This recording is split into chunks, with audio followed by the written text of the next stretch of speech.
बिस्मिल्लाहिर्रहमानिर्रहीम। Matric class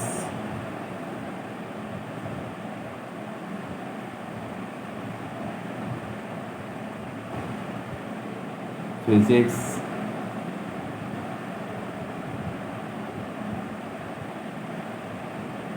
chapter 5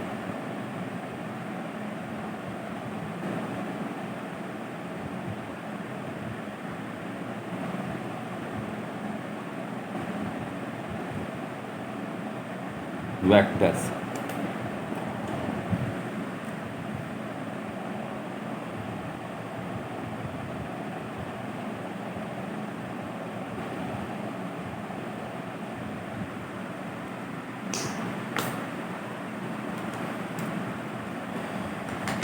आज हम फिज़िक्स का चैप्टर नंबर 5 वेक्टर डिस्कस करेंगे।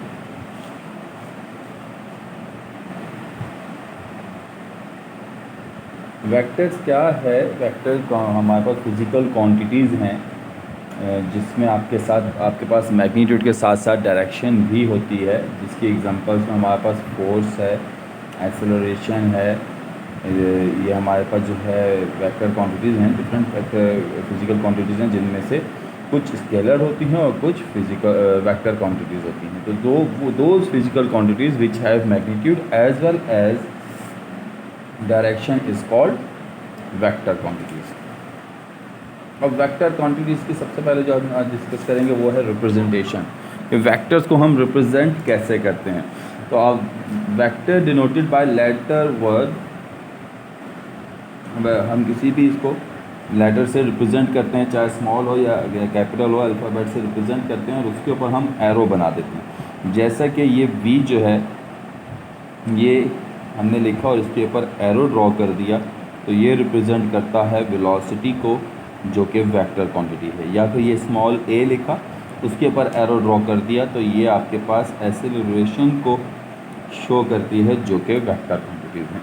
तो रिप्रेजेंट करने का तरीका वेक्टर क्वांटिटीज़ को कैपिटल अल्फ़ाबेट्स लिखने के बाद, जिसमें ए जो है उस यानी कि ये जो अल्फ़ाबेट है ये इसके मैग्नीट्यूड को रिप्रेजेंट करता है, जबकि ऊपर एरो जो है ये इसकी डायरेक्शन को रिप्रेजेंट कर रहा होता है।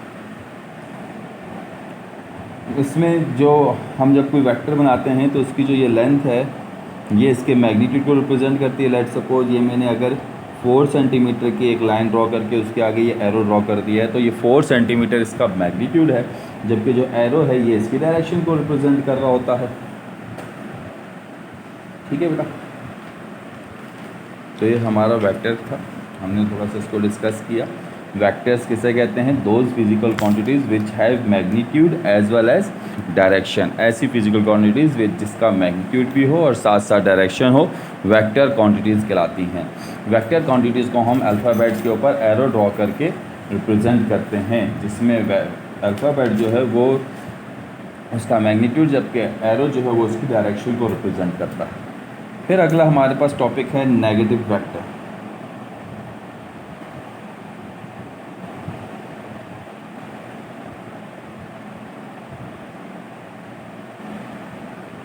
Negative of a vectors. Negative vectors क्या होता है? ऑफ अ वेक्टर क्या होता है? ये एक और वेक्टर होता है जिसका सेम मैग्नीट्यूड होता है बट अपोजिट डायरेक्शन होती है। लेट सपोज ये वेक्टर ए है मेरे पास, तो इसका नेगेटिव वेक्टर क्या होगा? जिसकी सेम मैग्नीट्यूड हो, जिसका मैग्नीट्यूड सेम हो बट उसकी अपोजिट डायरेक्शन हो, उसे हम, जैसे कि यही इतनी ही लेंथ के साथ मैंने एक और वेक्टर बना दिया लेकिन उसकी डायरेक्शन अपोजिट लगा दी, तो ये आपके पास नेगेटिव वेक्टर कहलाएगा। ये आपके पास नेगेटिव वेक्टर एक कहलाएगा।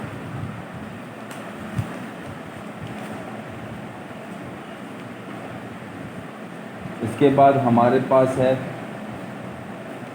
वेक्टर एडिशन, अगला टॉपिक। नेगेटिव वेक्टर में कोई कंफ्यूजन? नेगेटिव वेक्टर और vector A is another vector with the same magnitude but opposite in direction. Same magnitude हो बट अपोजिट डायरेक्शन के हो।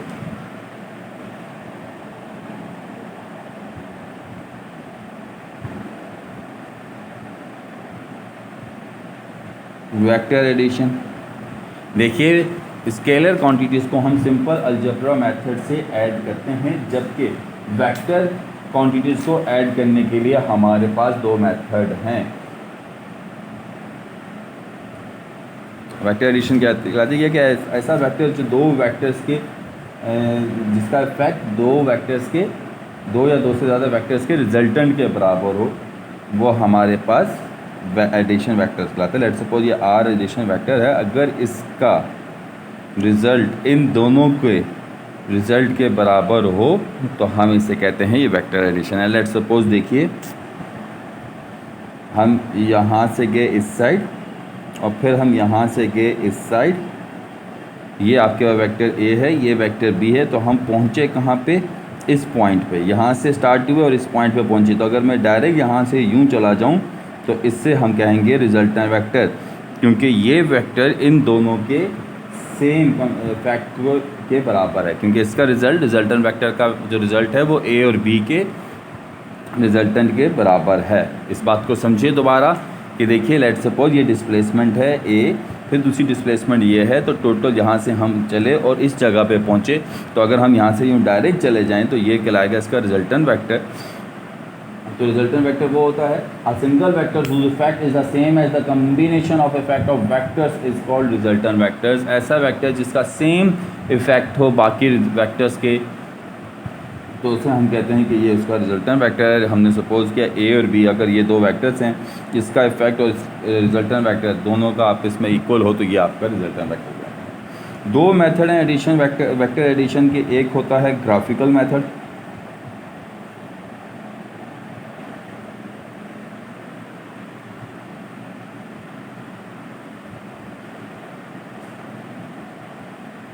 जिसे हम हेड टू टेल रूल भी कहते हैं।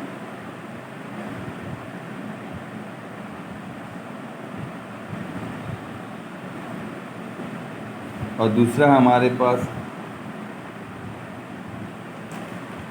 Addition of vector by rectangular component. हम रेक्टेंगुलर कंपोनेंट की मदद से भी इसको ऐड करते हैं। सबसे पहले आइए ग्राफिकल मेथड सीखते हैं। देखिए, अगर हमारे पास दो या दो से ज़्यादा वेक्टर्स हैं तो उनको ग्राफिकली ऐड करने का तरीका क्या होता है कि सबसे पहले हम एक वेक्टर ड्रॉ करते हैं गिवन वेक्टर्स में से। उसके बाद नेक्स्ट वेक्टर को हम इसके ऊपर ऐसे प्लेस करते हैं कि उसकी टेल प्रीवियस वेक्टर के हेड के ऊपर हो और जो डायरेक्शन दी है उस डायरेक्शन के ऊपर अगला वेक्टर हमने ड्रॉ कर दिया। इसी तरह फिर एक जो तीसरा अगर और वेक्टर हैं तो उसकी टेल यहाँ पे रखेंगे और उसको उसकी डायरेक्शन के ऊपर बना देंगे जिस डायरेक्शन पे है। इस वक्त मैं इन दो की मदद से रिजल्टेंट वेक्टर बना रहा हूँ। अगर एक वेक्टर ए ये है और दूसरा वेक्टर जो है बी हमने लिया, जहाँ पे वेक्टर ए की हेड ख़त्म हुआ वहाँ से वेक्टर बी की टेल स्टार्ट की और जिस डायरेक्शन में वो था वहाँ पे हमने बना दिया। इसके बाद फर्स्ट वेक्टर की टेल और लास्ट वेक्टर के हेड को अगर आप इसमें में से मिला दें तो ये आपका रिजल्टेंट वेक्टर कहलाता है। और इसको हम ऐड करते हैं तो हमारे पास ये वेक्टर दोनों वेक्टर्स की एडिशन आ जाती है। ये दो से ज़ायद वेक्टर्स के लिए भी हो सकता है। मैं एक एग्जांपल आपको बुक पे दिखा रहा हूँ। ये देखिए, ये हमारे पास एक वेक्टर था पहला, हमने इसको ड्रॉ किया जो डायरेक्शन दी थी उस डायरेक्शन के अंदर। फिर हमने दूसरा वेक्टर लिया, उसकी टेल वेक्टर वन की हेड के ऊपर रखी और इसको उसकी डायरेक्शन जो डायरेक्शन दी हुई थी उस डायरेक्शन में हमने ये वेक्टर ड्रॉ कर दिया। फिर तीसरा वेक्टर लिया, उसकी टेल हमने वेक्टर सी के ऊपर रखी और जो डायरेक्शन दी थी उस डायरेक्शन में हमने उसके मैग्नीट्यूड के हिसाब से लाइन ड्रॉ कर दी। ये तीन वेक्टर्स हमें दिए हुए थे, हमने इसको हेड टू टेल रूल की मदद से आप इसमें एक दूसरे के ऊपर ड्रॉ किया। इसके बाद फर्स्ट वेक्टर की टेल और लास्ट वेक्टर के हेड को हमने जब आपस में मिलाया तो टेल रिजल्टेंट वेक्टर की टेल फर्स्ट की टेल से और हेड लास्ट के हेड से आपस में ज्वाइन करने से हमारे पास ये बन जाता है रिजल्टेंट वेक्टर। ठीक है बेटा, ये हमारे पास था हेड टू टेल रूल या फिर ग्राफिकल मेथड कहलाता है।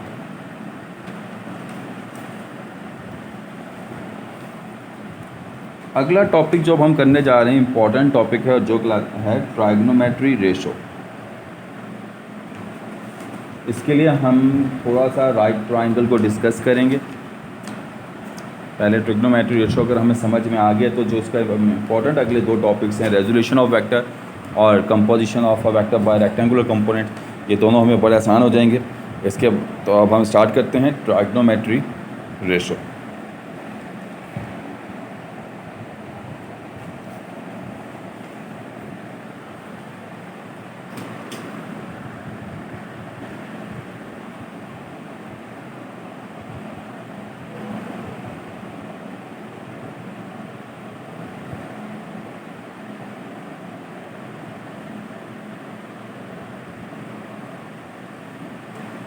इसको अब हम समझते हैं।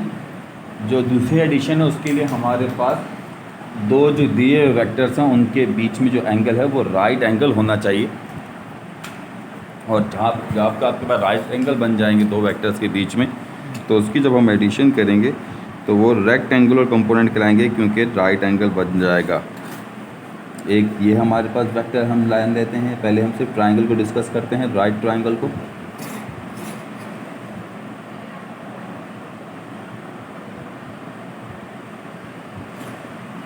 ये हमने एक राइट ट्राइंगल बनाई, ऐसी ट्राइंगल जिसमें एक एंगल 90 डिग्री का हो, ये राइट ट्राइंगल कहलाती है। ठीक है, मैं अभी कोई वेक्टर्स वगैरह की बात नहीं कर रहा, मैं सिर्फ राइट ट्राइंगल को डिस्कस कर रहा हूँ।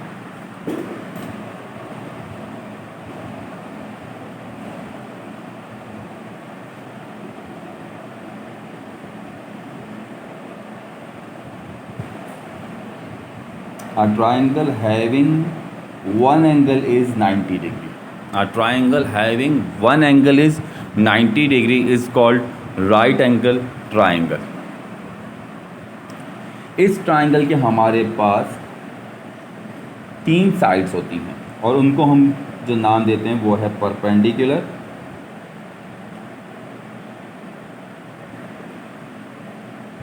Base and hypotenuse.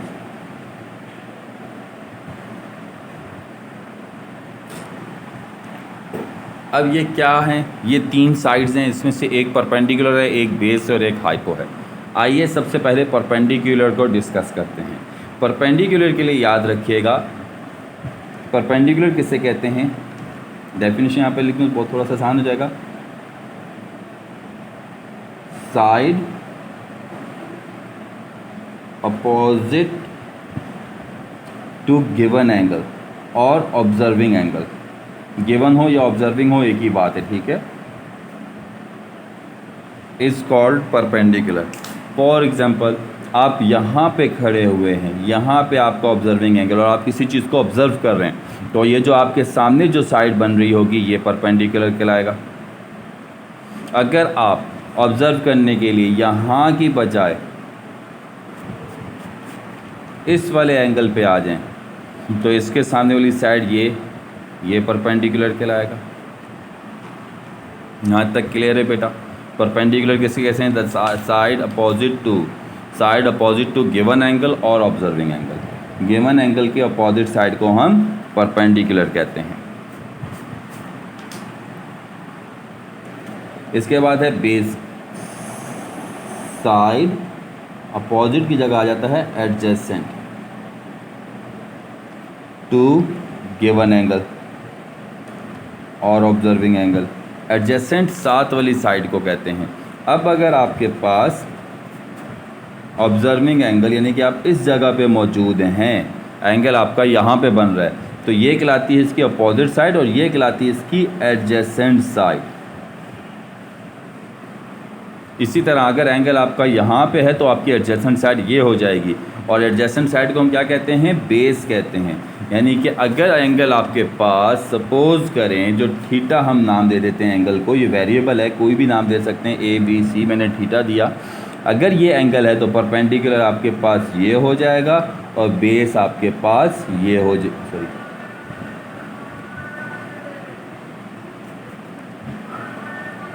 और ये आपके पास बेस हो जाएगी। बच गई ये एक साइड जो ना ही गिवन एंगल की अपोजिट और ना ही एडजेसेंट साइड कहलाती है। तो ये क्या होता है? ये है राइट एंगल की अपोजिट साइड, जिसे हम कहते हैं हाइपो। शॉर्ट फॉर्म है, प्यार से हम इसे हाइपो कहते हैं, वैसे इसका नाम है हाइपोटेन्यूज। HYPOTENUSE, hypotenuse. हाइपोटेन्यूज क्या है? The side opposite to right angle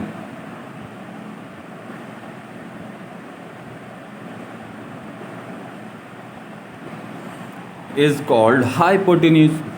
और हम हाइपो को ये भी कहते हैं the greatest side of a triangle. Greatest side triangle, right triangle की जो वो हाइपो होती है। हाइपो राइट ट्राइंगल की सबसे बड़ी साइड होती है। ठीक है, सबसे पहले तो आपको इन तीनों के बारे में पता होना चाहिए। परपेंडिकुलर क्या है? Side opposite to given angle. Base क्या है? Adjacent side of given angle, और हाइपो क्या है, opposite side of right angle. Right angle की अपोजिट साइड को हम डिस्कस करते हैं। ये जो भी हम ट्राइगोनोमेट्री रेशियोज पढ़ रहे हैं, ये सिर्फ राइट ट्राइंगल को हम डिस्कस करेंगे इसमें, ठीक है, याद रखिएगा। ऐसी ट्राइंगल को डिस्कस करेंगे जिसके तीनों एंगल, सॉरी जिसका एक एंगल 90 डिग्री का। अच्छा जी, ये तीनों चीज़ें करने के बाद अगर आपको ये याद हो गई परपेंडिकुलर, बेस और हाइपो, तो अब हम पढ़ते हैं रेशोज़ को। रेशोज़ किसी भी दो चीज़ को डिवाइड करने पे जो आंसर आता है उसे हम रेशो कहते हैं। किसी भी दो चीज़ों को डिवाइड करने पे जो आंसर आता है वो रेशो कहलाती हैं। और अभी जो हम याद कर रहे हैं वो 3 रेशोज़ हैं।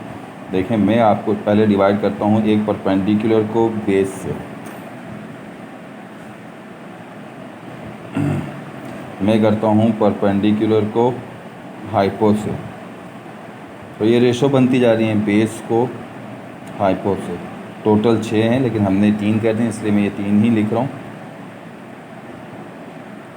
तो ये है रेशो। अब इन दोनों रेशोज़ को हम कहते हैं tan theta.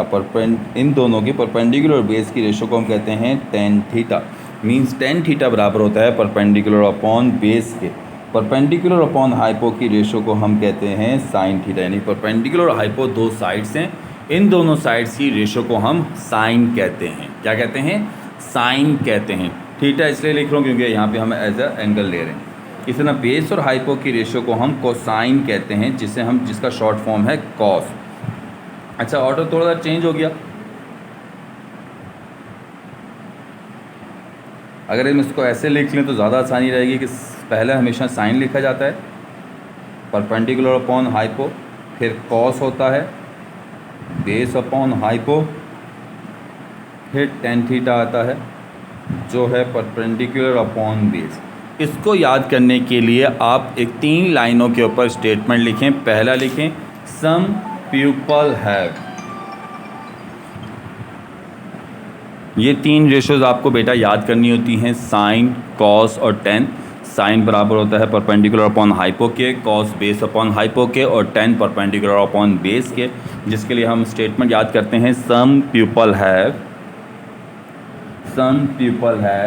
Curly brown hair, tip printed black. क्या है? Some people have curly brown hair, tip printed black. दोबारा रिपीट कर रहा हूँ, some people have curly brown hair, tip printed black. These pictures should match.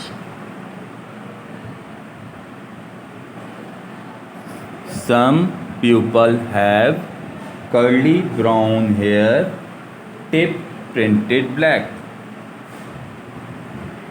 Some people have curly brown hair, tip printed black.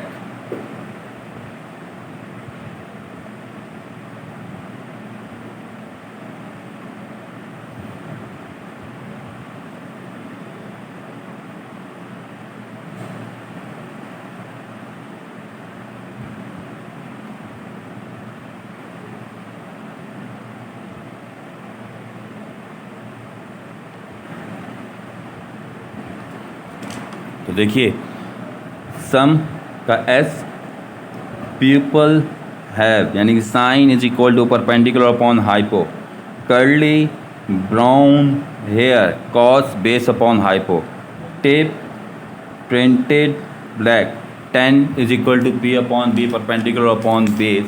इस तरह करके ये हमारे पास statement है, जिसके ये 3 स्टेटमेंट है जिनकी मदद से हम ये तीनों रेशोज़ याद कर सकते हैं। इन्हें हम कहते हैं ट्राइगोनोमेट्री रेशोज़, साइन, कॉस और टेन की। 6 हैं, मैं फिर बता रहा हूँ, लेकिन अभी हम सिर्फ इन 3 को डिस्कस करेंगे क्योंकि हमारे काम के ये हैं। इसके बाद ये 3 फार्मूलाज आपने याद करने, याद रखिएगा बेटा, डेफिनेशंस के बाद। फिर हमारे पास Pythagoras theorem.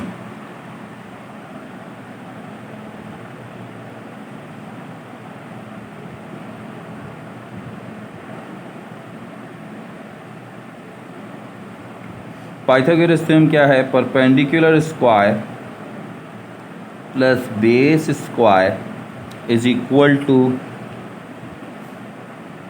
Hypotenuse square. Perpendicular square plus base square is equal to hypotenuse का स्क्वायर, ये फार्मूला है, ये थ्योरम कहलाता है जिसे हम कहते हैं पाइथागोरस थ्योरम।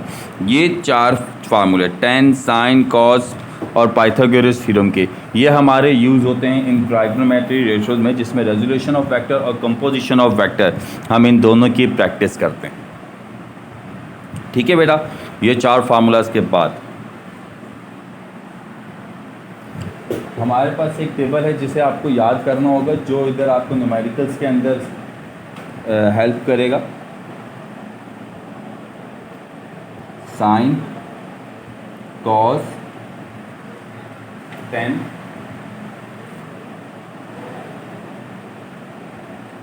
थीटा, और थीटा किसके बराबर है?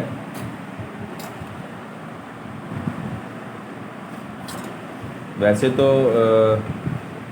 3 लेते हैं, चले हम चारों को बना लेते हैं। 0 डिग्री, 30 डिग्री, 45 डिग्री, 60 डिग्री और 90 डिग्री। इनकी वैल्यूज़ याद करनी थी। साइन 0 होता है, 30 पे 1/2 होता है, 45 पे 1/√2 होता है, और 60 पे √3/2 होता है, और 90 पे 1 होता है। बिल्कुल इसी तरह हम कॉस में आए तो ये टेबल उल्टा हो जाता है। 90 यानी 1 पहले, फिर √3/2, फिर ये 1/√2 बीच वाली वैल्यू है, फिर ये आ गया 1/2 और ये कॉस 90 पे 0 होता है। इन दोनों को डिवाइड करें तो आपके पास 10 की वैल्यू आ जाती है। तो 0 को 1 से डिवाइड करें, 0 आ जाएगा। ये 2 से 2 कैंसिल हुआ, 1/√3 आ जाएगा। ये दोनों कंप्लीट कैंसिल हो गए, 1 आ गया। इधर 2 से 2 कैंसिल हुआ तो ऊपर 3 और अपॉन में 1 शो नहीं करते, और 0 डिनोमिनेटर में आ जाए तो इन्फिनिटी यानी कि अनडिफाइनेबल आ जाता है। ये आपके पास टेबल बन गया ट्रिग्नोमेट्री रेशियोज़ का 0, 30, 45 एंड 60 डिग्री। अच्छा जी, अब हम अगला टॉपिक करते हैं, जो है हमारे पास ट्राइगोनोमेट्री रेशियोज़ के बाद रेजोल्यूशन ऑफ वेक्टर है या फिर एडिशन ऑफ वेक्टर है। देखें दोनों में से जो हुआ वो भी करते हैं। पहले वैसे आपके पास बुक में रेजोल्यूशन ऑफ वेक्टर है तो हम इसी को कर लेते हैं। देखिए, रेजोल्यूशन ऑफ वेक्टर के लिए सबसे पहले हम ये डायग्राम बनाएंगे और इसकी कंसीडरेशन, ये तमाम चीज़ें मैं आपको बताता हूँ, लेकिन सबसे पहले हम थोड़ा सा आपको इसको एक्सप्लेन करें कि ये है क्या। रेजोल्यूशन ऑफ वेक्टर या फिर स्प्लिटिंग ऑफ वेक्टर, जब हम किसी भी वेक्टर्स को रिजॉल्व करते हैं उसके कंपोनेंट्स के अंदर तो कहलाता है रेजोल्यूशन ऑफ वेक्टर। जैसे अभी हमने पीछे एडिशन ऑफ वेक्टर में रिजल्टेंट वेक्टर फाइंड किया था, ठीक है, 2 कंपोनेंट्स की मदद से। अब हम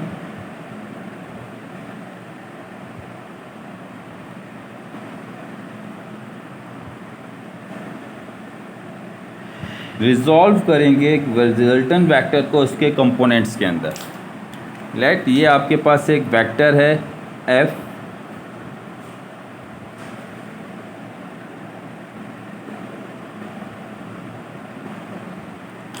हम इसके रेक्टेंगुलर कंपोनेंट्स फाइंड करेंगे।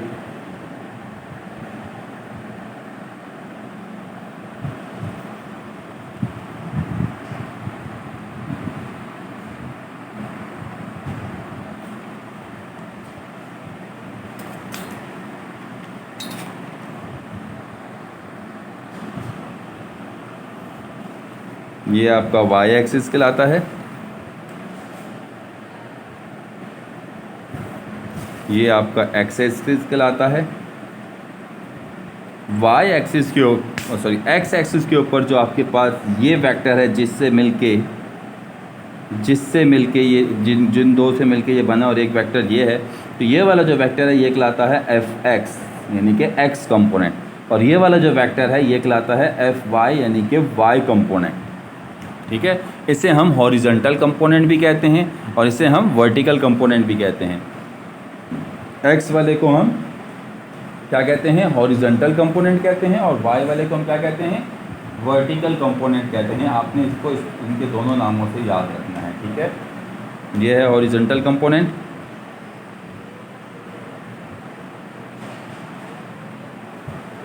और एक्स कंपोनेंट, ये है वर्टिकल कंपोनेंट और वाई कंपोनेंट।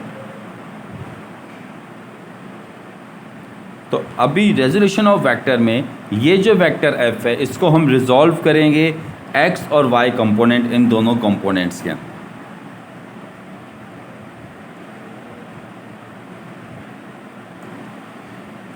तो देखिए सबसे पहले हम इधर हेडिंग डाल देंगे for horizontal component F X.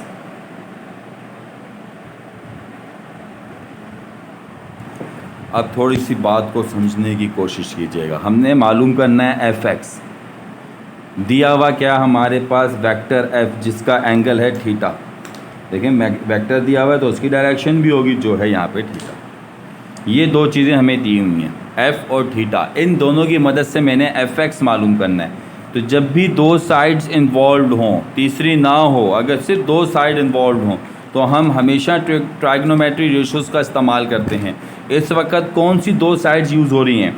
ये कहलाता है राइट एंगल की अपोजिट साइड हाइपोटेन्यूज।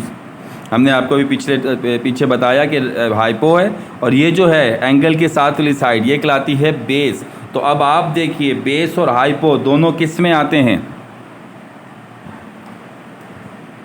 बेस और हाइपो कौन सी रेशो में आता है बेटा? तो अभी some people have curly brown hair tip printed black, इसमें देखें कि बी और एच किस में आ रहा है? कर्ली ब्राउन हेयर कॉस में। तो हम इस एफ एक्स कंपोनेंट के लिए जो रेशो यूज़ करेंगे वो है cos theta is equal to base upon hypo. Cos theta is equal to base है आपके पास एफ एक्स, ये एक्स नीचे छोटा सा करके लिखेंगे, और हाइपो है आपके पास एफ। आपने क्या मालूम करना है इस वक्त? एफ एक्स मालूम करना है। क्या मालूम करना है? F x. तो ये एफ इधर डिवाइड हो रहा है, इससे आगे क्या हो जाएगा? मल्टीप्लाई। तो ये हो जाएगा F cos theta is equal to F X, और F X is equal to F cos theta. जैसे मर्जी लिखें, एक ही बात है। ये आपके पास एफ एक्स का फार्मूला बन गया। इसी तरह अब हम वर्टिकल कंपोनेंट मालूम करेंगे।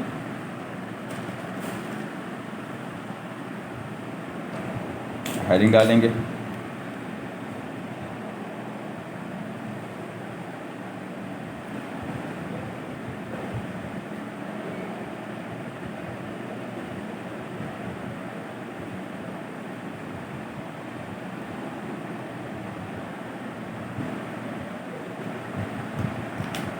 तो अब वर्टिकल कंपोनेंट यानी कि एफ वाई मालूम करना है। दिया हुआ क्या है? एफ। अब एफ क्या है? हाइपो, और एफ वाई क्या है?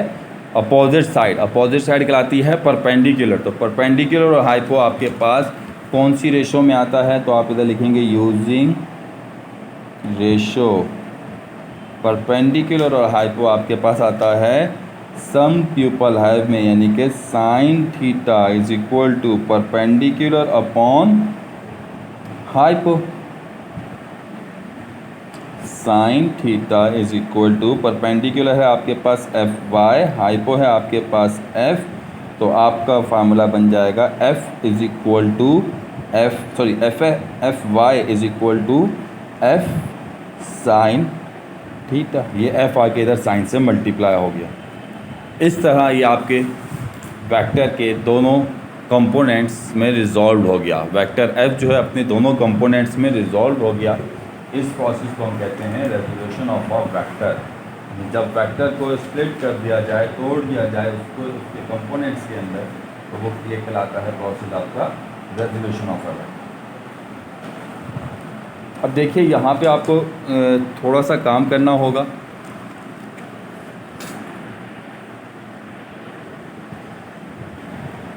और वो क्या करना होगा, जो हमने यहाँ पे डायग्राम बनाई है इसको आपने सबसे पहले कंसीडरेशन में लिखना होगा।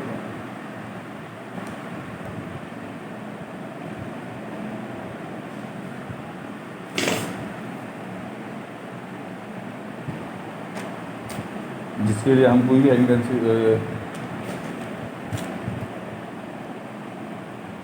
कंसीडरेशन की हेडिंग डालेंगे और उसमें लिख देंगे consider a vector f,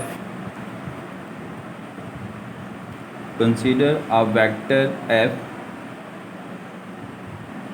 whose magnitude is f and direction is theta. It's resolved into its component x and y, which represented by fx and fy.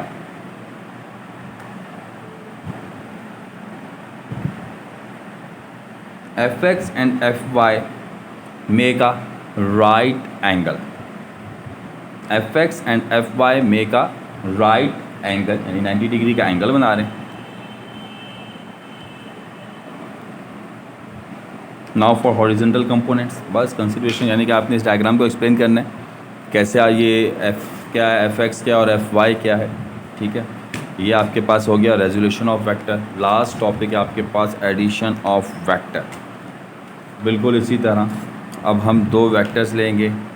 We have a two vectors F Y. Consideration की heading डालते हुए उसमें लिखेंगे two vectors F Y and F X make a right angle such that f is a resultant vector of fx and fy. ये है आपके पास x component, y component, ये है y एक्सिस कहलाता है, ये है x एक्सिस. अब आपके पास दो कंपोनेंट्स हैं.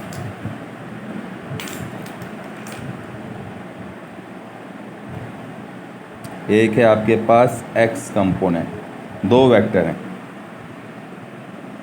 एक बनाया हमने एक्स एक्सिस के ऊपर, दूसरा जो कंपोनेंट है उसकी टेल हमने इसके हेड पे रखी और इसके ऊपर 90 डिग्री का एंगल बना दिया, क्योंकि ये रेक्टेंगुलर कंपोनेंट है, यानी कि दोनों आपस में 90 डिग्री का एंगल बना रहे हैं. ये आपके पास हो गया एफ वाई. अब इसका रिजल्टेंट वेक्टर फाइंड करना है जो आपके पास है ये.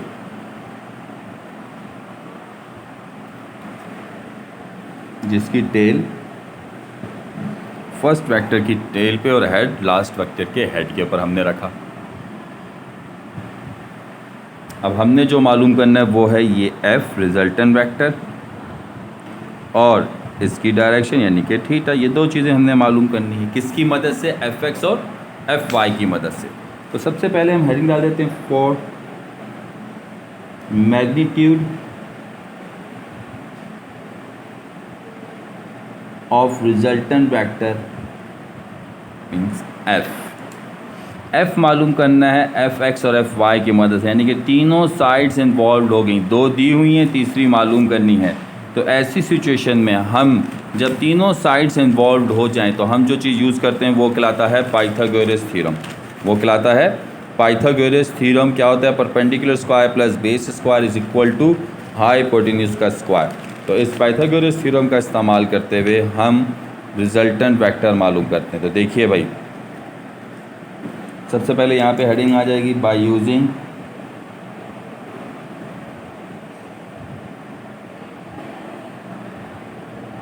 Pythagoras theorem.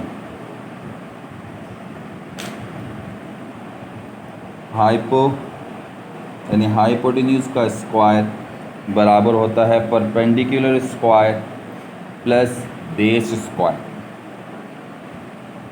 हाइपोटेन्यूज यहाँ पे है आपके पास एफ, राइट एंगल की अपोजिट साइड. परपेंडिकुलर है आपके पास एफ वाई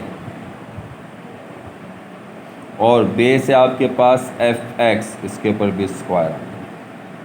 लेकिन आपको जो चीज़ मालूम करनी है वो है एफ, नॉट एफ स्क्वायर. तो स्क्वायर ख़त्म करने के लिए टेकिंग स्क्वायर रूट,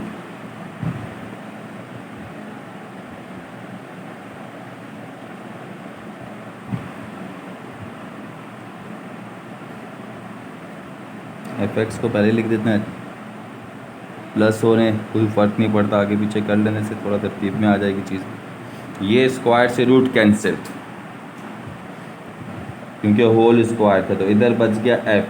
लेकिन यहाँ पे होल स्क्वायर नहीं है, दो टर्म्स के ऊपर अलग अलग स्क्वायर है, इसलिए ये नहीं कैंसिल होगा।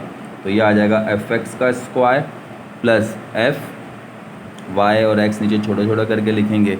F is equal to under root F X square plus F Y square. ये आपके पास मैग्नीट्यूड फाइंड करने का फार्मूला आ गया रेक्टेंगुलर कंपोनेंट्स का। फिर वेक्टर है तो जाहिर बात है हम इसकी डायरेक्शन भी मालूम करेंगे, तो फिर अगली हेडिंग आ जाएगी फॉर डायरेक्शन, और डायरेक्शन यहाँ पे क्या है, ये थीटा। अब हमने थीटा मालूम करना है, और किसकी मदद से मालूम करना है, दिए हुए हमें उसके ये दो कंपोनेंट्स हैं, तो इन दोनों की मदद से जब भी दो साइड्स इन्वॉल्व होती हैं, पीछे भी हमने देखा, तो हम यूज़ करते हैं रेशो। तो यहाँ पे भी हम करेंगे यूज़ रेशो का यूज़ करेंगे, लिख देंगे एडिंग यूजिंग रेशो। अब जो दो साइड्स हैं वो कौन कौन सी हैं, एक परपेंडिकुलर और एक बेस है। तो ये परपेंडिकुलर और बेस दोनों किस में आते हैं, टेन थीटा में। तो हम लिख देंगे tan theta is equal to perpendicular upon base. Tan theta is equal to perpendicular क्या है, गिवन एंगल की अपोजिट साइड यानी कि एफ वाई, और बेस क्या है, एडजेसेंट साइड यानी कि एफ एक्स। हमें क्या मालूम करना है, सिर्फ थीटा, डायरेक्शन यानी कि थीटा मालूम करना है।